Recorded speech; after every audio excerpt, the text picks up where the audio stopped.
On my birthday, my family gave me a special present.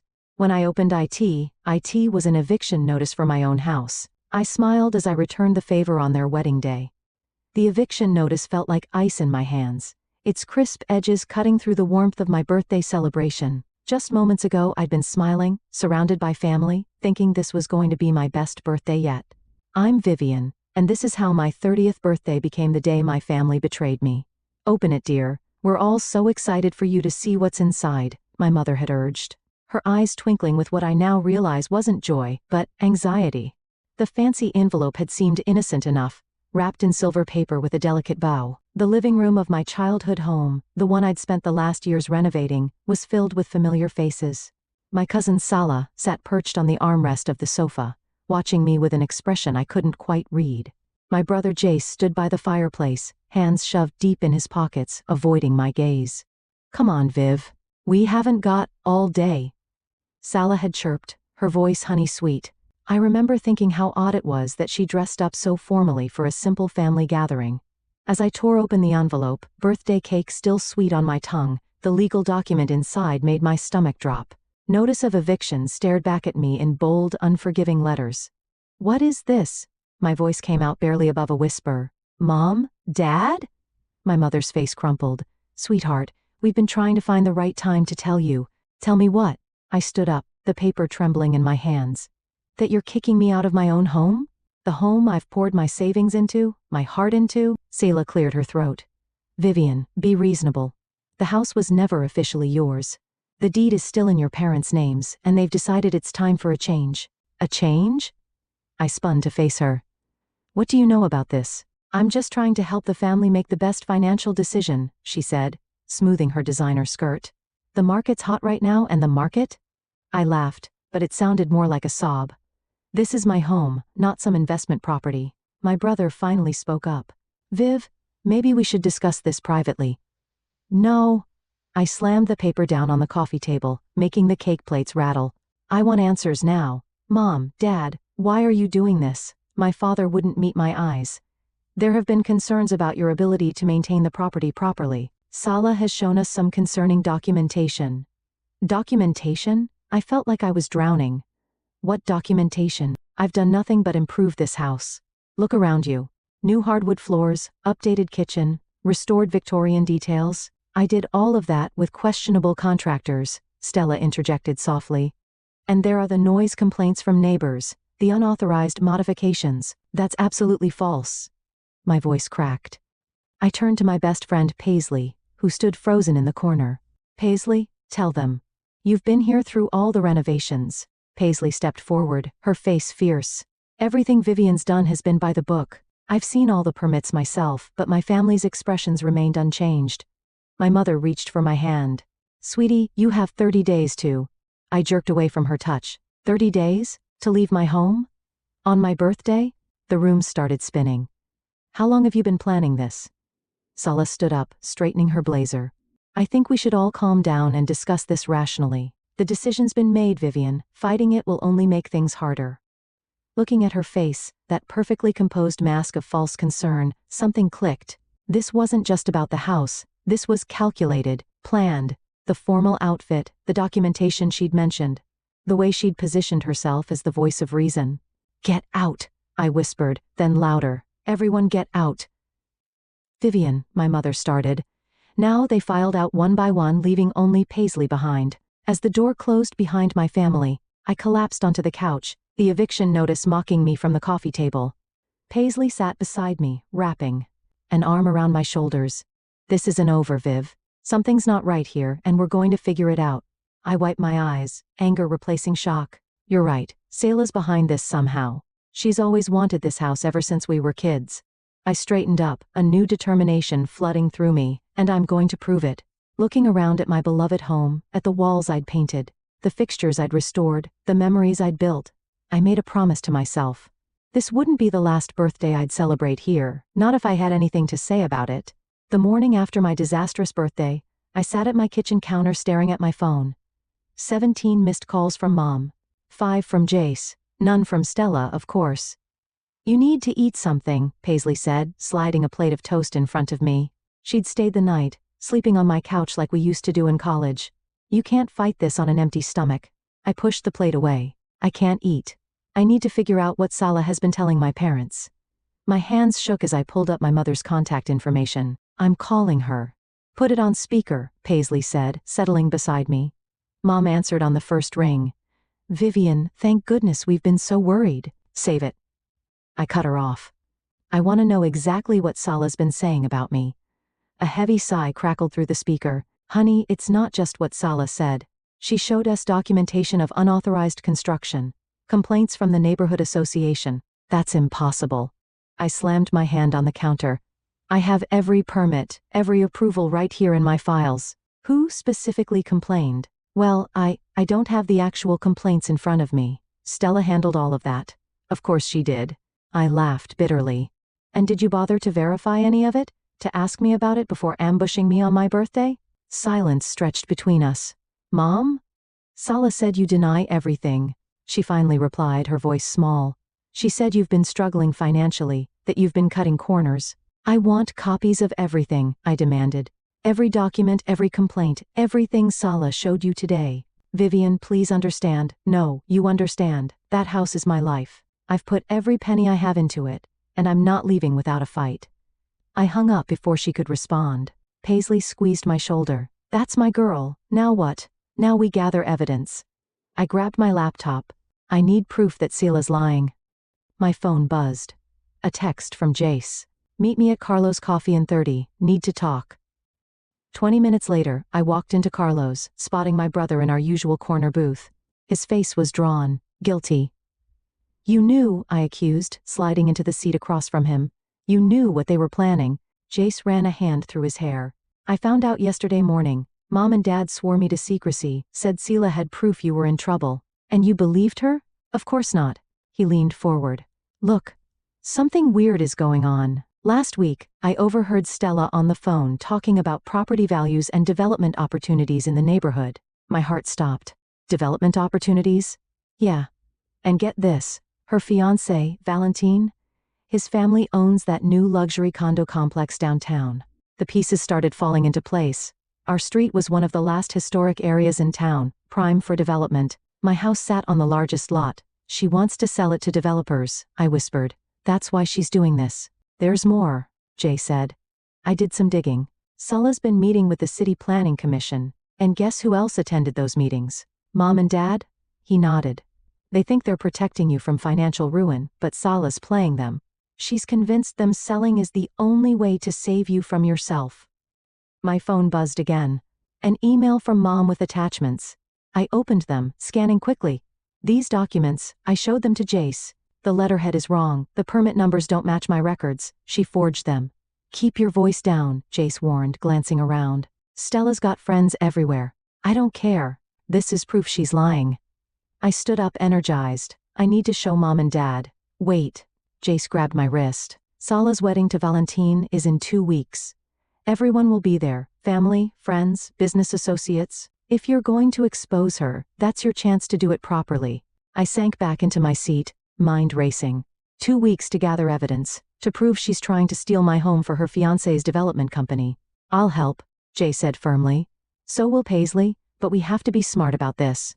I nodded, determination replacing despair. Salah thinks she's won, that I'll just roll over and accept this, but she has no idea what I'm capable of. Walking home, I called Paisley. Hey, remember that friend of yours who works at the city planning office? We need to talk to her, now. The game was on, and this time I was playing to win. The planning office smelled like stale coffee and printer ink. Paisley's friend Amanda pulled another file from the cabinet, adding it to the growing stack on her desk. These are all the development proposals for your neighborhood from the past 6 months, she said, keeping her voice low despite the empty office, including 3 from Valram Development Group, Valentine's company. I muttered, flipping through the pages. My hands froze on a familiar sketch. This is my house. Paisley leaned over my shoulder. Look at the date. This was filed 2 months ago. Before the eviction notice, I said, anger building. Before any of this started. Amanda glanced nervously at the door. There's something else? These signatures here?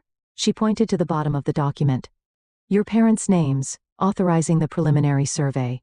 My stomach lurched. They've been planning this for months. Viv Paisley grabbed my arm, pointing to another name. Look who notarized it. The name jumped off the page. Marcus Quinn, Sala's father. That sneaky little. I stopped as footsteps echoed in the hallway. Amanda quickly gathered the files, shoving them back into the cabinet. I've got copies at my desk, she whispered. I'll email them to you tonight. We barely made it out before someone entered the office. In the parking lot, I leaned against my car trying to steady my breathing. We need to talk to Valentine, Paisley said. Maybe he doesn't know what Sala is doing. He has to know. His company filed the proposals. My phone rang. Jace. Sis, you need to get to Mom and Dad's, now. What's wrong? Sala is here with some contractor talking about renovation plans. They're acting like they already own the place. I was already in my car. I'm coming. 15 minutes later, I stormed through my parents' front door. Sala's voice drifted from the kitchen, smooth as honey. The whole street will benefit from the modernization. Property values will soar over my dead body, I announced, making them all jump. Sala recovered first, her smile never wavering. Vivian, we were just discussing the neighborhood's future. You mean your future? Your fiancé's future? I slapped the development proposals on the kitchen table. When were you going to tell everyone about Valrum's plans? My mother's face paled. What is she talking about, Sala? Don't listen to her, Sala said quickly. She's just upset about the eviction. Show them, I demanded. Show them the real reason you want my house. The contractor cleared his throat awkwardly. I should go. Stay, Stella commanded. Vivian's just causing drama as usual, always so emotional about everything. Emotional? I laughed. You forged documents. You lied to my parents. You're trying to steal my home for your fiancé's development project. That's enough, my father shouted. Sala's been nothing but helpful. Helpful? I grabbed the proposals, throwing them in front of him. Look at the dates. Look at the signatures. She's been planning this for months. My mother picked up the papers with trembling hands. These aren't the documents you showed us, Sala. Because they're fake, Sala snapped. Vivian's desperate. She'll say anything. I have copies from the city planning office, I cut in. Official copies. Want to see them? For the first time, Sala's composure cracked. You went through official records and I found everything. The fake complaints, the forged permits, the development plans. It's all there. The contractor stood up. Miss Shelton, if there's some kind of legal issue, there's no issue, she said through gritted teeth. Everything's fine. My phone buzzed. An email from Amanda with the promised documents. I held up my phone triumphantly. Want to see the proof? It's right here. Sala's face hardened. You have no idea what you're doing, Vivian. No idea who you're dealing with. No. You have no idea who you're dealing with. I turned to my parents. Check your emails. I'm sending you everything. Every lie, every manipulation, every secret meeting with Valrum Development. Sala? My mother's voice was small. Is this true? But Sala was already heading for the door, the contractor trailing behind her. At the threshold, she turned back. This isn't over, Vivian. Not by a long shot. After she left, silence filled the kitchen. My father stared at the documents, his face ashen. We should have asked you, he finally said. Should have verified. Yes, you should have. I gathered the papers. But now you know the truth. The question is, what are you going to do about it? I left them there surrounded by evidence of their own misplaced trust. In my car, I called Paisley. Phase 1 complete, I said. Now we go after Valentine. Finding Valentine proved easier than I expected. He was at his usual lunch spot, a trendy cafe downtown with his sister, Leah. I smoothed my blazer and approached their table, Paisley close behind me. Mind if we join you? I asked, not waiting for an answer before sliding into the empty chair. Valentine's fork clattered against his plate. Vivian, what are you doing here? Funny story. I was just at the city planning office looking at some very interesting documents about my house. Leah's eyes narrowed. Your house? The Victorian that Sala mentioned? The same one your brother's company plans to demolish, I said, watching Valentine's face carefully. Demolish? Leah turned to her brother. Val, what is she talking about? Valentine dabbed his mouth with a napkin. This isn't the place. It's exactly the place, I interrupted, pulling out the development proposals. Your company filed these 2 months ago before the eviction notice, before all of Sala's lies. Leah snatched the papers, her face darkening as she read. You're planning to tear down the entire street, replace it with condos? It's a sound business decision, Valentine defended. The neighborhood's undervalued. It's my home, I cut in, and Sala's been manipulating my family to get it. She said your parents were willing sellers, Valentin said, but I caught the uncertainty in his voice. Paisley leaned forward. They were willing because Sella showed them forged documents claiming Vivian was mismanaging the property. She lied to everyone. Leah pushed her plate away, disgust evident. Is this why you're rushing the wedding to close this deal? The timing is convenient, he admitted. Convenient? I laughed bitterly. You're destroying people's homes, their histories. Progress requires sacrifice, Valentin started, but Leah cut him off. No. This requires deception, and I won't be part of it. She stood up, gathering her things. Count me out of the wedding party. Leah, wait. Valentin called after his sister, but she was already storming out. I smiled sweetly. Trouble in paradise? You have no right to interfere in my business dealings, he hissed. And you have no right to my house. I stood up. By the way, I've sent copies of everything to the City Ethics Board. They're very interested in how Valram obtained those preliminary approvals. The color drained from his face. You're bluffing, try me. I dropped a business card on the table. That's my lawyer's number, use it. Outside, Leo was waiting by my car. I want to help. Why should I trust you? Because I've watched Stella manipulate my brother for months. Because I've seen the way she operates. Leah's eyes flashed. And because I have access to Valram's internal files. Paisley grabbed my arm. Viv, this could be huge. What's in it for you? I asked Leah. Justice and the satisfaction of watching Sala's perfect plan implode. She pulled out her phone. Starting with these emails between her and my brother dating back 6 months, I scanned the messages, my heart racing. There it was, explicit discussion of their scheme to pressure my parents, to force the sale, to fast-track the development. This is exactly what we need, Paisley breathed. There's more, Leah said. Board meetings, private conversations, financial arrangements. I can get you everything. My phone buzzed, a text from Jace. Mom and Dad want to talk. They've seen the evidence. Looks like the tide is turning, I told Leah, but we need to move fast. The wedding's in 10 days. Perfect timing for everything to fall apart. She smiled grimly.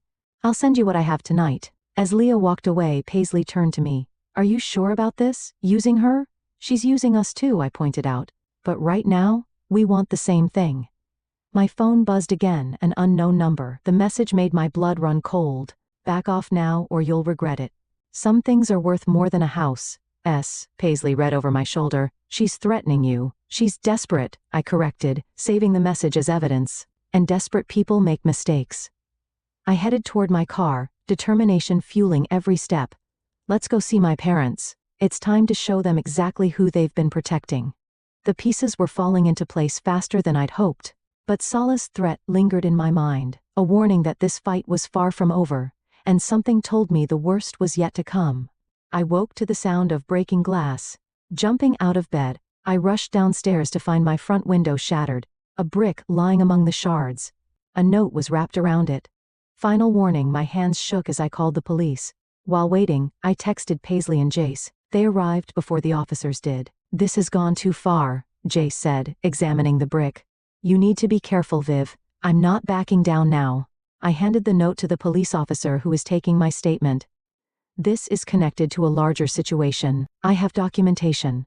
Just file a restraining order. The officer suggested, looking bored. Not much we can do without proof of who threw it. After they left, Paisley helped me board up the window. At least we have Leah's evidence now. Those emails she sent last night are devastating.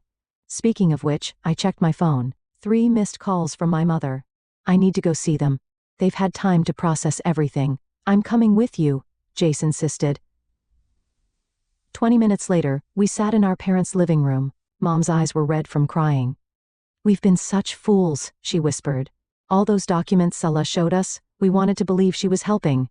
The development plans, Dad added, his voice heavy. We had no idea they planned to demolish the whole street. We thought they were just renovating. Stella knew exactly what buttons to push, I said. She played on your concerns about me, made you think I was in trouble. She's been manipulating this family for years, Jace added. Remember when she convinced you to give her grandma's jewelry instead of Viv? Mom's face crumpled. She said you didn't want it, that you thought it was old-fashioned. I never said that. I swallowed hard, just like I never made unauthorized changes to the house. Never had complaints from neighbors. We know that now, Dad said. We've talked to everyone on the street. No one ever complained. In fact, they all love what you've done with the place. My phone buzzed. Leah, emergency. Meet me at Riverside Park now, I have to go. I stood up. But first, are you with me on this? Really with me? Mom squared her shoulders. We'll do whatever it takes to make this right. At the park, Leah paced near the fountain, her face pale. Sala knows I helped you. She's threatening to reveal something about my past to the board of Valrum. What something? A mistake I made years ago. It could ruin my career. She ran her hands through her hair. I can't risk it. Hey! I grabbed her shoulders. Whatever it is, it can't be worse than what she's doing now. You don't understand. My whole life could fall apart. Then let it. The words came out harder than I intended. Sometimes you have to lose everything to do the right thing. Leah's eyes filled with tears. Easy for you to say. You're just fighting for a house. No, I'm fighting for justice, for truth, for every person Sala has ever manipulated or hurt. I softened my tone. Including you. She wiped her eyes. There's something else. I overheard Valentine on the phone. They're moving up the timeline. They want to close the deal right after the wedding. That's in a week. The rehearsal dinner is in 3 days. Leah straightened up. You're right. I can't let her win. Not again. My phone lit up with a text from an unknown number. Hope you enjoyed the brick. Next time it won't be your window. I showed Leah the message. Her face hardened. She's really losing it. Good, I said. The more desperate she gets, the more mistakes she'll make. The rehearsal dinner, Leah said suddenly. All the investors will be there, the board members, the family. Perfect time to expose everything. But Sala will be expecting something. She'll be prepared. I smiled grimly. Then we'll have to be better prepared. I need every document, every email, every piece of evidence you can get, and I need them tonight. Leah nodded. I'll have them to you in 2 hours. As she walked away, my phone buzzed again. This time it was Paisley. Your mom just called. Sala's at their house. She's crying, saying you're trying to ruin her life. Your parents aren't buying it, but she's putting on quite a show. I texted back, let her perform. In 3 days, she'll have a real reason to cry. The stakes were higher now. The threats more serious. But with each desperate move Sala made, she only proved how close we were to bringing her down. The countdown to the rehearsal dinner had begun. The day before the rehearsal dinner, I sat in my lawyer's office surrounded by stacks of evidence. Sarah, my attorney, flipped through the documents with growing interest. These emails between Sala and Valrum are damning, she said. And the forged documents? That's criminal. But is it enough? I asked. To stop the development? Absolutely. To press charges? Probably. She leaned forward. But are you sure you want to do this at the rehearsal dinner? It's perfect timing. All the investors will be there, plus the entire family. My phone buzzed. Another threat from Stella. Last chance to back down. Remember, I know about Miami. Sarah caught my expression. What's wrong? She's trying to blackmail me now. I showed her the text. But the Miami thing, it's nothing. Just a spring break mistake from college that she thinks she can use against me. Document everything, Sarah advised, handing me a USB drive. I've organized all the evidence here, including the police report about the brick. Are you sure you don't want private security? I'll be fine. Jason Paisley will be with me tomorrow night. Outside the office, I found Leah waiting in her car. Get in. There's something you need to see. She drove us to Valrum's office building, parking in the underground garage. Valentine and Sala are in a board meeting upstairs, but look at this. She pulled out her tablet showing me security footage from earlier that day. Sela was arguing with someone in the garage, her father. Turn up the volume, I said.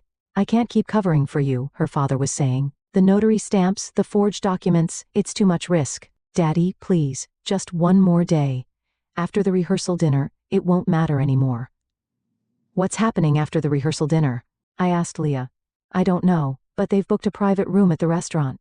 Invitation only after the main event. My phone rang. Paisley. Viv, you need to get home now. Someone's been in your house. I broke every speed limit getting back. Paisley and Jace were waiting outside. Inside, my breath caught. Every renovation I'd done, every wall I'd painted, every fixture I'd restored had been photographed and marked with bright red X's. They're documenting everything they plan to destroy, Jay said quietly. Paisley picked up a business card left on the counter. Look who's handling the demolition. The company name made my blood boil. It belonged to Stella's uncle. They're keeping it all in the family, I said bitterly. How did they even get in? Your mom called, Jace said. Sala asked to borrow her spare key this morning, said she needed to measure for wedding decorations. And Mom gave it to her? No. But when she refused, Stella broke down crying. saying you were trying to ruin her special day. Mom felt guilty and admitted where she keeps the spare. I sank onto the stairs looking at the red X's everywhere. This was my grandmother's house. I learned to walk on these floors, had my first kiss in that bay window. And you're not going to lose it, Paisley said firmly. Tomorrow night, we end this. My phone buzzed with the text from Leah. Emergency. Salaz changed the seating arrangements. You're not invited to the private meeting anymore. Doesn't matter. I texted back. We'll do it during the main dinner, more witnesses that way. I spent the rest of the day with Sarah, finalizing our strategy. By nightfall, everything was ready. Lying in bed that night, I heard footsteps on my porch. Grabbing my phone to call the police, I crept to the window. But it was just my mother, leaving something by the door. I opened it to find a small package with a note. Your grandmother wanted you to have this. I should have given it to you years ago. Love, Mom. Inside was my grandmother's antique locket, the one Stella had claimed I didn't want. Opening it, I found a tiny photograph of my grandmother standing proudly in front of the house, the day she bought it. My phone lit up with one final threat from Stella. Hope you're ready for tomorrow because I am. I touched the locket, then looked at the red X's marking my walls. Bring it on, I whispered. Tomorrow, everything would change. Either I'd save my home and expose Salah's schemes, or I'd lose everything I'd fought for. But looking at my grandmother's proud smile in that old photograph, I knew one thing for certain: I wasn't going down without a fight. The rehearsal dinner couldn't come soon enough. The rehearsal dinner buzzed with nervous energy. Salah held court at the main table, resplendent and white, while Valentine worked the room, charming investors. I sat between Paisley and Jace, my grandmother's locket cool against my skin, waiting for the right moment. Look who just arrived, Paisley whispered. Sarah, my lawyer, walked in with Leah, right on schedule. Selah's smile flickered for just a moment before she recovered, rising to greet them. Leah, darling, I was worried you wouldn't make it after our disagreement. Wouldn't miss it, Leah said coldly, then turned to the assembled guests. Have you met Sarah? She's a fascinating person, specializes in real estate fraud. The room quieted slightly. Valentine appeared at Salah's side, his hand tight on her arm. Perhaps we should start the toasts, he suggested. Wonderful idea. I stood up, raising my glass. I'd like to go first. Salah's face drained of color. That's not on the program. Oh, but I insist. I moved to the center of the room. After all, what kind of cousin would I be if I didn't congratulate you on your achievements? The room fell silent, all eyes on me. Vivian, my mother warned softly. It's okay, Mom. I'm just going to share some interesting documents with everyone. I nodded to Sarah, who began distributing folders to the investors. Consider it my wedding gift. Security? Stella called out, but Leah was already blocking the door. Let's start with these emails, I continued, my voice carrying across the stunned room.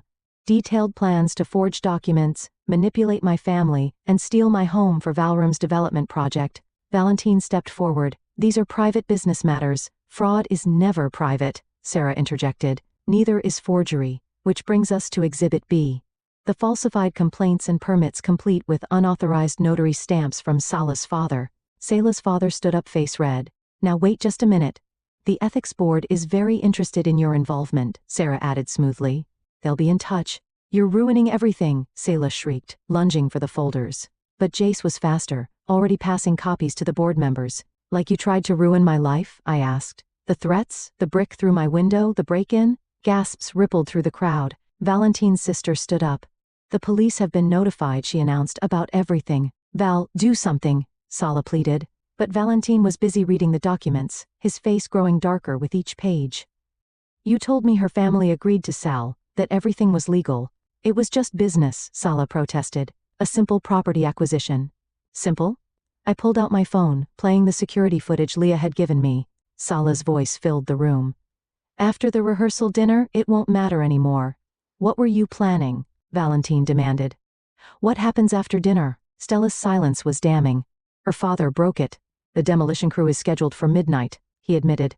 We thought if the house was already down, you were going to destroy my home. Tonight? My voice cracked. While everyone was celebrating your wedding? The room erupted in chaos. Investors stormed out. Board members huddled in corners. Family members argued loudly. Through it all, Salah stood frozen, her perfect world crumbling. The development deal is off, Valentine announced. And so is the wedding.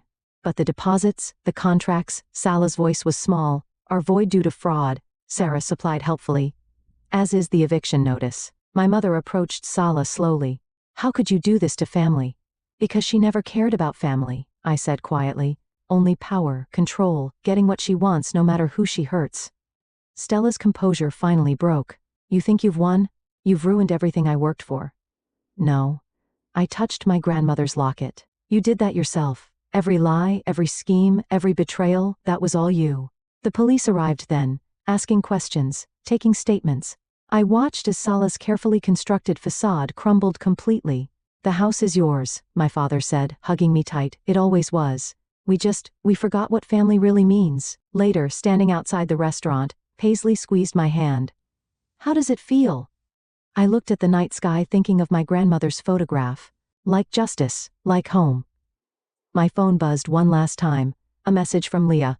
Board meeting tomorrow. Val Rams pulling out of all neighborhood developments. You did it. Justice indeed. But watching Selah being escorted to a police car, mascara streaking her cheeks, I felt no joy in her destruction. Only relief that my home, my family's legacy, was safe at last. The morning sun streamed through my newly repaired window as I sipped coffee on my front porch. The newspaper headline caught my eye. Valram Development faces investigation, CEO steps down. Below it, a smaller headline. Local woman charged with fraud, criminal conspiracy. My phone rang. Leah, have you seen the news? Just reading it now. How are you holding up? Better than expected. The board appointed me interim CEO. Turns out exposing corruption has its perks. A car pulled into my driveway, my parents. Mom carried a large box while Dad lugged what looked like photo albums. I'll call you back, I told Leah. Mom set the box down carefully. We've been going through the attic, found some things that belong here. Inside were pieces of my grandmother's life, her journals, recipes, old letters.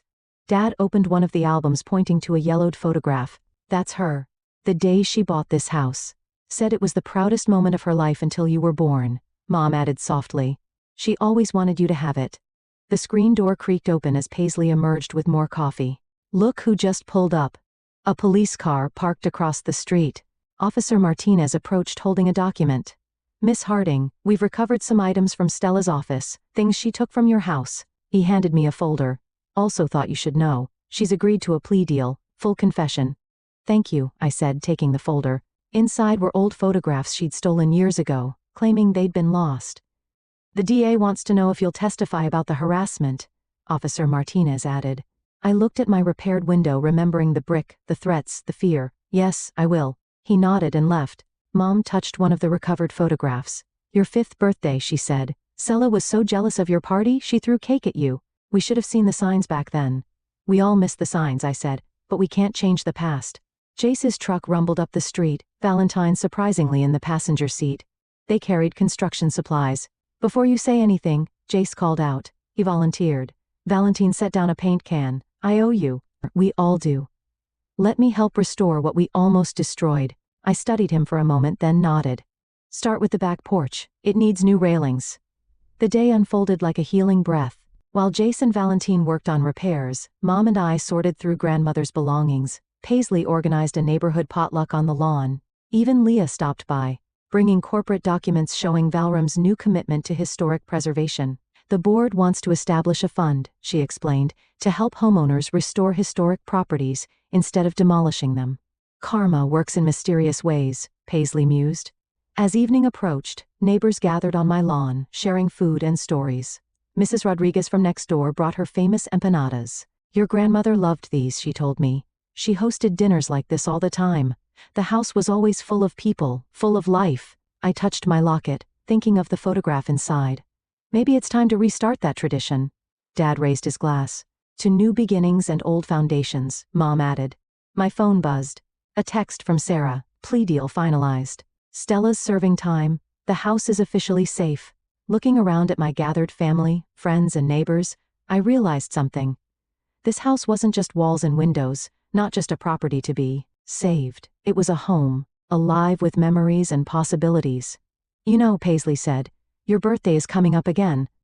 No surprise parties this time. I laughed. No, she agreed, but maybe a housewarming to celebrate properly. I watched Jace and Valentine arguing good-naturedly about porch designs, Mom sharing grandmother's recipes with neighbors. Dad telling stories about the house's history to enthralled listeners. I'd like that, I said. A fresh start. The evening wind carried the scent of blooming jasmine, grandmother's favorite. She'd planted it along the fence years ago, and like the house itself, it had endured. To fresh starts I raised my glass, and to coming home. The gathered crowd echoed the toast, their voices mixing with crickets and distant wind chimes. This was what Stella never understood, what no development plan could capture. The heart of a home, beating strong through generations. I sat on my porch steps surrounded by love and laughter, knowing that while the battle for my house was over, the story of this home was just beginning. And this time every page would be filled with joy, not fear, with welcome, not walls, with family, the kind you're born to and the kind you choose. This was my legacy, my victory, my peace. And it was beautiful.